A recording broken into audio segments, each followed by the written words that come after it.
All right, we are live. Welcome everyone to this live stream. Thanks so much for watching. Thank you to my Patreon supporters who make this channel possible and make awesome interviews with awesome guests like Dr. Andy Bannister possible. Some of you who follow the channel may recognize him from a couple of months ago. He was here with us and he thought he was getting off easy with just one appearance, but we showed him, we got him back a second time. Oh, yeah. That's right. And so he's back again. Andy Bannister is the director of the Solis Center for Public Christianity. He speaks and teaches regularly throughout the UK, Europe, Canada, the USA, and the wider world. Andy holds a PhD in Islamic Studies and is an adjunct research fellow at the Arthur Jeffrey Center for the Study of Islam at Melbourne School of Theology, and is also adjunct faculty at Wycliffe College, University of Toronto. And most importantly for this interview, he is the author of the upcoming book, Do Muslims and Christians Worship the Same God? Check the description box for links to Andy's website and to his upcoming book. You can buy it from all kinds of places, so be sure to check that description box out after we're finished. Andy, so glad to have you. Welcome back. As we go through the first question, I picked a subheading out of that section I'd like to talk about. The first question is, there a God, and what is God like? And you talk about the God of the Bible being relational. One thing I appreciate about the topics that you select in the book and your treatment of the biblical text is that you're selecting meta-narratives. These are things that go from the beginning of the Bible to the end of the Bible. You're not picking topics and proof texting using a verse or two with some sort of a questionable translation. But one thing that you mention under your section about God being relational, the God of the Bible being relational, is that he dwells with his people. And so we see this in the ancient temple motif of Genesis 1. We see it in the tabernacle. We see it in the temple throughout the history of Israel. We see it in Jesus. We see it in the church, and we see it in Revelation.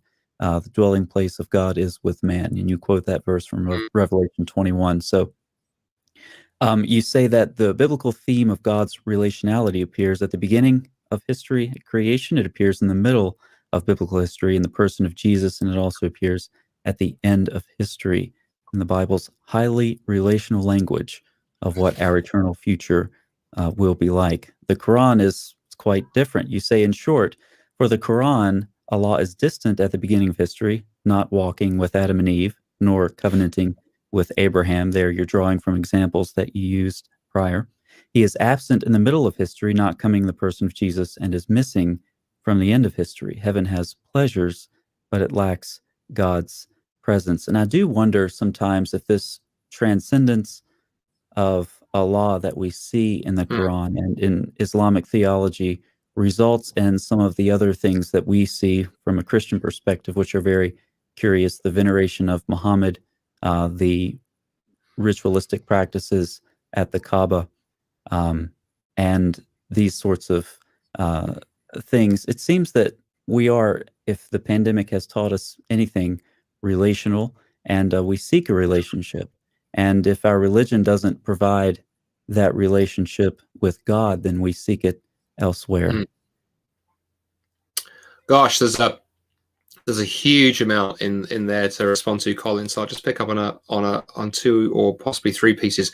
First thing I want to say is actually the reason that I pick those categories when I look at the nature of God in that chapter, and I look at absolutely relationality that you've picked up on, but also that God can be in the Bible, can be known. He's a God who's holy. He's a God who has suffered, and he's a God who is love. Is that one of the mistakes that Christians sometimes make here is to come in and say, well, clearly it's not the same God, because Christians believe that Jesus is the Son of God. Muslims don't. Therefore, it's not the same God, because the God of the Quran has no son, and the God of the Bible has a son. And I say that's all very well. That's a good answer insofar as it goes. It just commits one little minor problem. If we're not careful, we end up chopping off our Jewish friends. And I think any answer to this question that ends up concluding that Judaism is not yearning after or seeking to follow the God of the Bible, the God of the Old Testament. I mean, the God of the Old Testament, God of the New are the same, has a huge problem. And, we can't get around the fact that, the Old Testament figures, for example, didn't know Jesus by name. We could talk about the fact that maybe Abraham there at the Oaks of Mamre in Genesis met the pre-incarnate Christ. But it's a bit of a stretch to start building huge sort of theologies around that. But if I take the approach that I've done and say, you know, the God of the Bible in Old and New Testament, almost every page is relational, can be known, is holy, is love, suffered. The great thing is those are massive biblical themes in both Old and New Testament. They're themes that our Jewish friends would affirm as well. They reach their fulfillment and their absolute, you know, sort of zenith in biblical theology in the person of Jesus, but they're missing there in the Quran. So it gives us a much firmer, wider base than simply doing what Christians sometimes do and going, oh, the answer is always Jesus, which we love to do as Christians. Whatever the question, the answer is Jesus. That's not a bad place to start, but sometimes we need to get a little bit further as the first thing. But in the relationality piece, yeah, I absolutely, you know, think that's foundational. And I remember when that first struck me, the fact that it's not just that almost on the very first page of the Bible, Yahweh, the God of the Bible, is relational. You know, there in the garden, walking and talking with Adam and Eve in close relationship. He's relational on almost the very last page of the Bible, Revelation 21, which you mentioned that I quote, walking and talking with his people in the new heavens and the new earth. And of course, you know, and the central event of, you know, God's dealing with humanity, coming in the person of Jesus, relationality at the heart of it. So not only is this massive biblical theme, what's fascinating, Colin, is those three touch points: creation, Jesus, and the afterlife. Those are three things the Quran talks about, and they're among the elements that the Quran has picked up and borrowed through oral tradition from the Bible.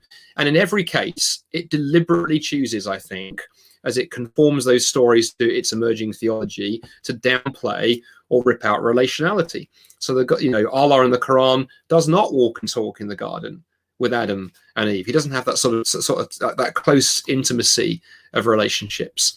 He's not there at the burning kind of bush speaking to Moses and revealing his own personal name as he does in Exodus 3. And although that story turns up in the Quran, Jesus, of course, turns up in the Quran. But any sense that he is, God revealing himself is gone. He's just another prophet, just another bringer of morality and law.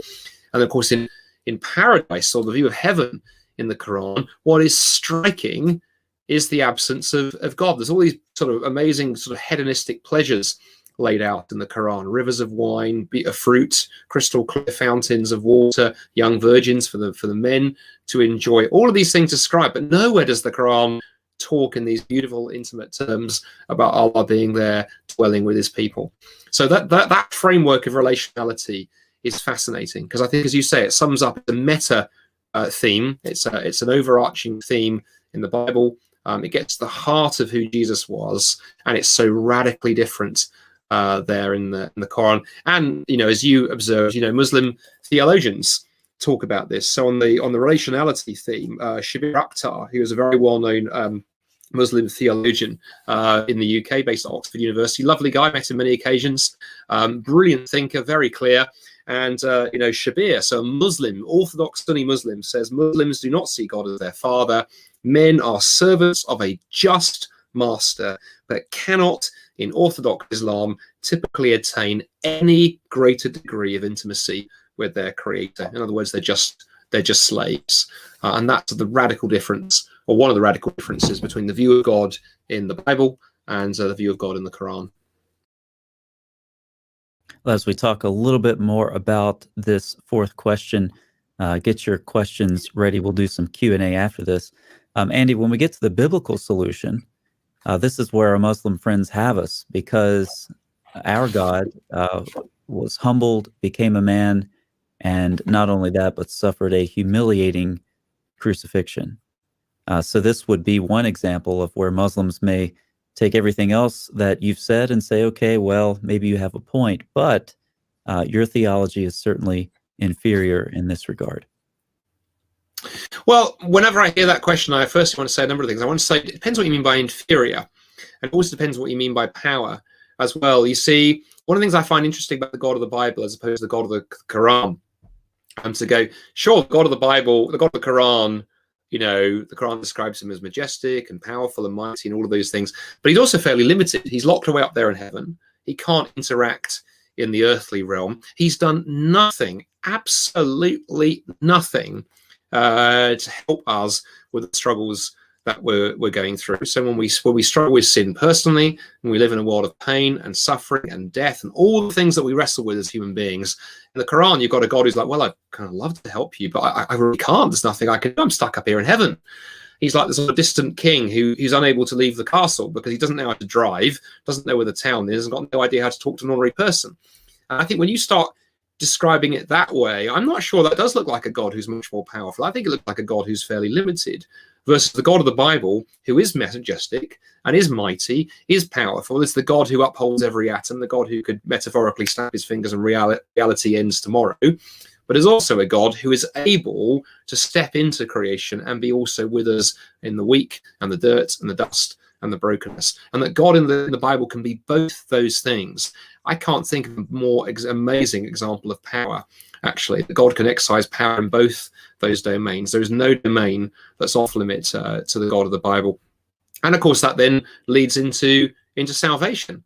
That I think, well, what I say to Muslim friends, when I look at what the God of the Bible has done to affect our salvation in Jesus, it tells me a number of things, actually. First, it tells me how serious sin is. We talked about this earlier. I think the Quran plays fast and loose with human sin. It doesn't really grapple with just how serious it is. The Bible takes it seriously. It's so serious that it required God to come in the person of Jesus and then go to the cross on our behalf. That is the only thing that can deal with my sinfulness and your sinfulness and the sinfulness of the human race. Secondly, it tells us how much we are loved by God. I mentioned Romans 5 verse 8 earlier. And in the New Testament hangs that whole question of how do we know that God loves us there and what God has done in person. And then thirdly, of course, it lands in a very interesting place because, of course, and again, I talk about this in the book, one of the things that the Quran likes to say of Allah is that he's compassionate. That's a very common title for the God of the Quran, the God who is merciful and compassionate. And the Bible uses that title too. But throughout the book, I always say we need to talk about what words mean. And what does compassion mean? And I don't think compassion, by any stretch of the imagination, just means having sympathetic thoughts. If God sits up there in heaven and just goes, oh gosh, that's terrible, look at those poor dears down there, then that's akin to, you or I walking down the street, looking across the street, seeing a guy sleeping homeless and rough in a shop doorway, and it's a freezing cold night, and we go, oh man, it's terrible being homeless. And on we walk and go back to our comfortable house without doing anything. That's not compassion. It's possibly sympathy. Quite frankly, it's totally useless. But the God of the Bible doesn't just sit up there in heaven and go, oh man, look, humanity is in quite a state. I do feel sorry for them. But he's a God who actually demonstrated his compassion by doing something about it, stepping into history in the person of Jesus with all of that cost and all that implied, and then coming in the person of Jesus so he could actually do something about our condition. And the more I studied the character of the God in the Quran and the Bible, as I wrote and researched this book, the more I kept coming back to this point, Colin, that the God of the Quran is a God who speaks a lot. He tells us what he thinks about things. He tells us what he doesn't agree with. He tells us what he does agree with. He tells us his opinion on stuff, but he doesn't actually do a lot. Whereas the God of the Bible, he tells us his opinion on stuff. You read the Bible, yes, you understand how God thinks about right and wrong and justice and injustice, but he doesn't stop there. He's a God who then puts those words into action and actually does something, stepping into the pages of history, not just in Jesus, as we talked about at the start, but throughout salvation history, and with the promise and the hope that he's going to do so again in the age to come. So actually, I don't think that's a weakness for Christianity. I think it's a tremendous strength. I'm grateful that we have a God who is an activist, not just a vocalist. So Abbas Hamza says again that Allah does not have to suffer or allow death of anything in order to pardon, show mercy, and forgiveness, and admit humans to paradise. I think this goes well with what you mentioned earlier about really no significance or seriousness for sin in the in Islamic theology. Absolutely, and just a quick comment on that. Again, absolutely, I think it shows that sin is downplayed. It misses something significant, and again, I think I forget exactly where I talk about this in the book, but I think I pick up on the idea in the book that I think there's two issues that you've got to talk about in relation to God and forgiveness and justice and so forth. One is the fact that Christians and Muslims are agreed that God is just, absolutely just, not occasionally just. He is justice. That's his very nature. Unless he upholds that, we're in real trouble. That's the whole grounding of morality and goodness and righteousness on God's nature. But also we agree that God is, Muslims and Christians will probably agree that God is forgiving and merciful. But the problem is how those two things hang together. Because the problem is, if we get to the day of judgment and God, looks at the deeds, Colin, that you've done, and perhaps you've really committed some terrible actions in your life, and God simply goes, you know what, Colin, it doesn't matter. Sin doesn't matter, buddy. Come on in, I forgive you. Come on in. We just won't forget. We'll forget about all those things you've done. Aside from the whole question of the victims and everything else involved, God now, his righteousness, his holiness is just down the toilet, to be that direct, because he hasn't upheld them at all. He's simply thrown them out the window. And to go, God is forgiving on that view, but he's not just, he's not righteous, he's not holy, none of those things. On the other hand, gets the day of judgment, and God looks at the things that you've done and says, quite frankly, you're not coming anywhere near heaven. Not a chance, because the way you have lived your life, Colin, you are doomed. You are out of here. I cannot even bear to look on you. Absolutely, get out. Okay, that's great. That's been a God now who's righteous and holy. You've offended his moral standard. You haven't lived the kind of life that God calls us to live. So he's been absolutely just, but he hasn't been forgiving. Forgiveness has not played one single part in it.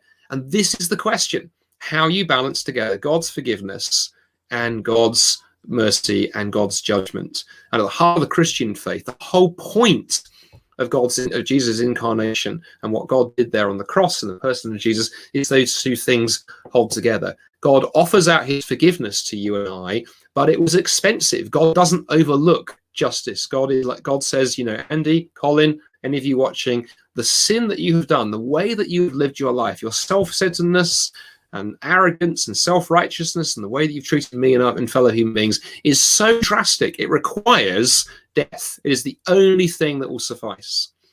But at this point, Jesus steps into the picture and says, I'm willing to bear that punishment on your behalf, on my behalf. And so God can offer in Christianity out his forgiveness through the person of Jesus. Yes, there is justice. Yes, the law is upheld, but there is also forgiveness. And in Islam, it's either one or the other. And I think overall, the Quran downplays human sinfulness. Actually, quite frankly, I think the Quran often plays fast and loose with it with the very greatest respect. And you mentioned it briefly, but holiness. I would have a very low estimation of God's holiness if I thought I could just walk right into heaven, or you could just walk right into heaven. That seems to be an inferior concept of God. When we think, if you like analogies, if I were to go visit my relative, that's different from going to, say, walk into the residence of a government official. There's a lot more preparation there, right? To think that I could just stroll into heaven on my own virtues. Yeah. I completely agree. And what's interesting as well, and this stunned me actually when I was doing, the early kind of word studies on the Quran that underpin a lot of this work. Because I went through, I'm using computer and software and concordance software and stuff. I went through, roughly sort of two and a half thousand verses where Allah is mentioned, and looked at every word that's attached and all the adjectives and all the other language the Quran uses. And I was staggered actually when it comes to holy, because I thought that'd be a key Quranic category. Actually, the word for holiness only occurs 10 times in the Quran. 4 of those are references to the Holy Spirit, and only 3 times is that used adjectively of Allah. Only 3 times in the entire Quran is God called holy, versus I think 300 times or something like that in the Bible. And the other thing the Bible does, which is interesting, and again ties in, Colin, to the seriousness of sin theme, the Bible, of course, makes that radical claim and demand. It says to human beings, be holy as God is holy. So we're not just commanded in the scriptures, in the Christian scriptures, to score a little better on the test next week, keep a couple more commandments, but do your best, but it's okay if you don't get it totally right. The instruction that God places on humanity is to be holy as he is holy, because we're made in his image. And boy, have we all fallen short of that one. And on the other side of that, as I said earlier, forgiveness by its very nature is free. I think this is something we understand intuitively. If I wrong my wife in some way, if I say something, sort of short-tempered at breakfast tomorrow morning because I haven't had my coffee and I'm a bit sort of out of order, and I say something rude and she gets rightly upset, and then I say, oh, I'm really, really sorry, honey, will you forgive me? And if she says, absolutely, and I'll forgive you, you just need to take the garbage out every Monday for the next 2 months, and buy me flowers every weekend for the next 6 weeks, then we're good. We're back together again. All is cool. Well, whatever that isn't forgiveness. That's an economic transaction. She's named her price. If I pay my price, we're good. That isn't forgiveness. And that's sort of what the Quran offers out. The Quran really does offer a model that says, if you keep these commandments, if you live this way, if you do enough of this and enough of and avoid doing enough of the other, then you can kind of work your way through, and then Allah might not, but might accept you on the day of judgment. So quite frankly, in the Quran we have economics, in the Bible we have forgiveness.